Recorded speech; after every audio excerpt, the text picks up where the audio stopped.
Oke, kemudian terkait JavaScript Engine ya, gue mau bahas sekilas aja sih, nggak terlalu dalam ya tentang engine-nya ini. Intinya di tiap browser tadi memang secara standarisasinya kan sudah sama ya, itu pakai ECMAScript ya standarisasi sudah sama semua, tetapi engine yang ngejalanin kodenya ini dia tetap beda. Gue bakal tulis di sini ada beberapa engine di browser, misalkan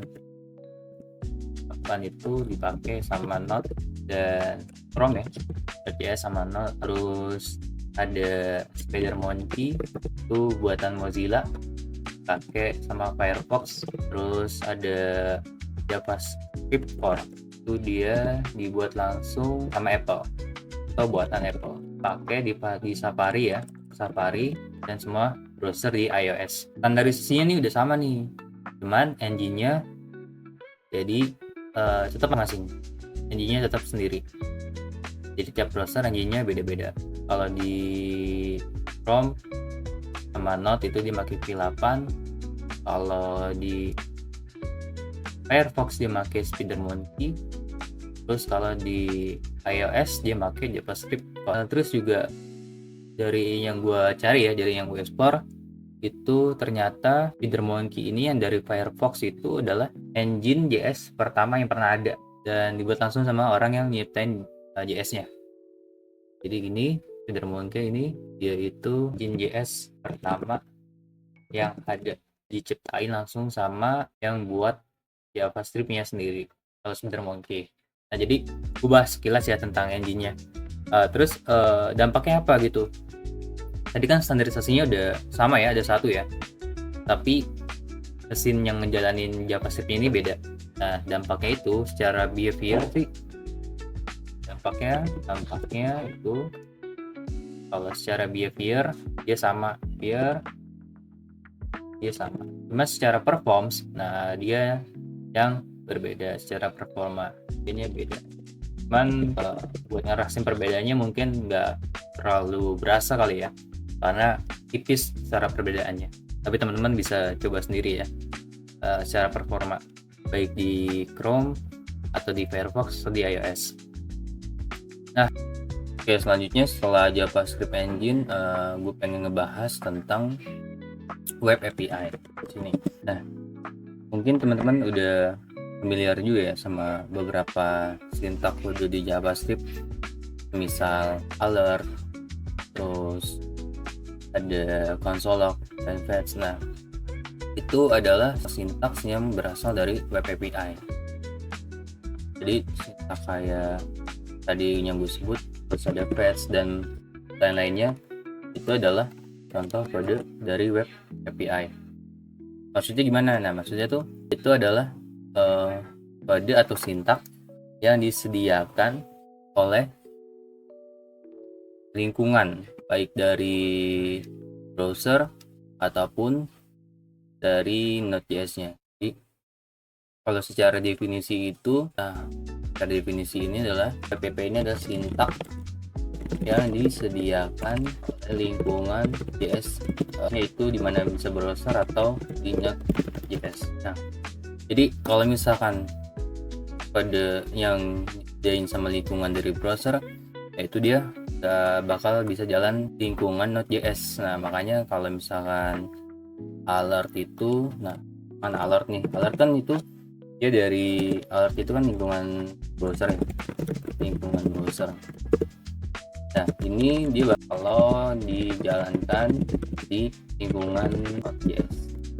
Kayak gini, ini gue ada beberapa baris kode ya yang alert, terus yang apa, dia bisa jalanin di lingkungan web browser. Nah kalau misalkan gue running di lingkungan Node, misalkan gue Node index.js, dia bakal error. Nah reference error, alert is not defined, artinya alert ini dia nggak define dan dia referensinya nggak tahu kemana gitu ketika dijalanin di lingkungan Node.js. Jadi simpelnya ini ya kode-kode yang mungkin teman-teman udah familiar, kayak alert, kayak console log, kayak fetch, itu kan kode yang dari JavaScript nya sendiri, melainkan dari Web API. Nah kalau kode-kode misalkan const, template. Nah itu baru ada yang dari JavaScript-nya sendiri, itu dari JS. Jadi semuanya WPP ini dia menyediain beberapa sintaks ya, atau beberapa kode yang bisa jalan web browser atau di lingkungan Node.js. Sama satu lagi, kalau misalkan teman-teman familiar juga terkait DevTools ya, konsol di Chrome gitu, buka DevTools konsol.